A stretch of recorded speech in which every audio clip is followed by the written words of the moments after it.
Hello, my name is Sibusiso, or I go by the name Sibu, from Ivory Tree Game Lodge, and I'm one of the senior rangers that operates here.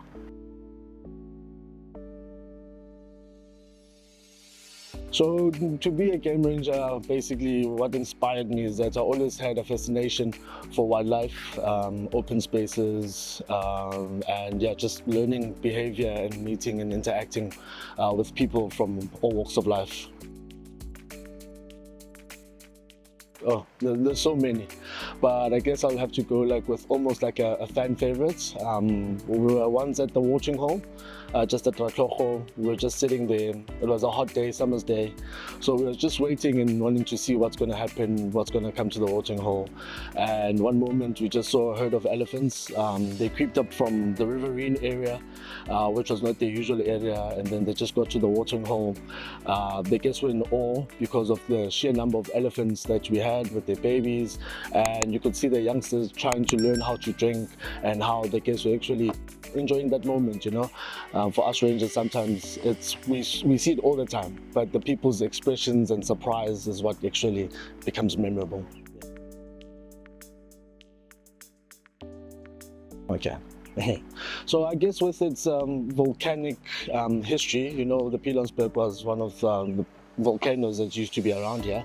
Right now we just left with the remnants. So I think its beginnings as a volcano to now being a game reserve is what's unique. Yeah, it's geology, it's thicket biomes, it's savanna. So you get everything all in one small little area, which is quite a treasure for us.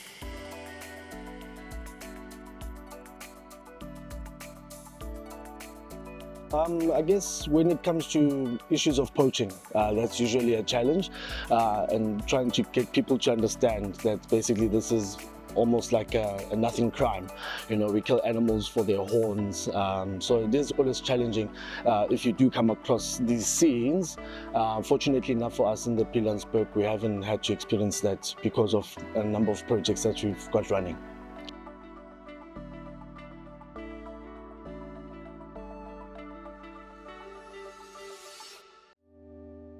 Okay, so my role that I play in the game reserve is all about education, and if my education or the education that we give out as the Rangers of Ivory, we can actually get the youngsters or the community involved and inspired to actually also take up careers within the game reserve, that would be a milestone.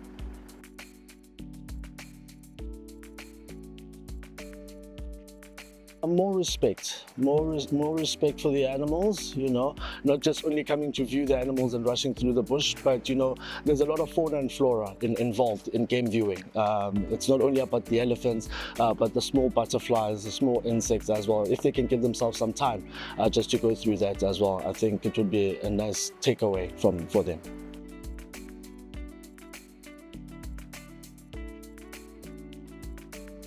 I think it's the conservation of rhinos. I'm really passionate about conservation of the rhinos and making sure that future generations get to see and interact with this animal. So yeah, that's where I'd stand.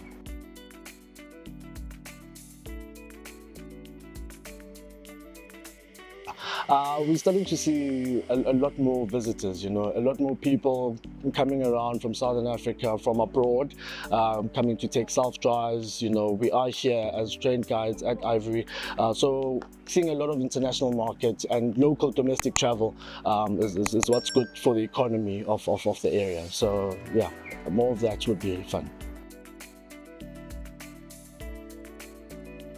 What can I say? The culture of the place, the animals, the projects that has been running since the late 70s, you know, from conservation, sustainability. We are there as a lodge. We are fully dedicated, and we'd like everybody to come and actually get to experience this and see it, you know, in action, in motion. That's what you're hearing now. So basically that's our red-winged starlings, common resident around the lodge. Red-winged starling.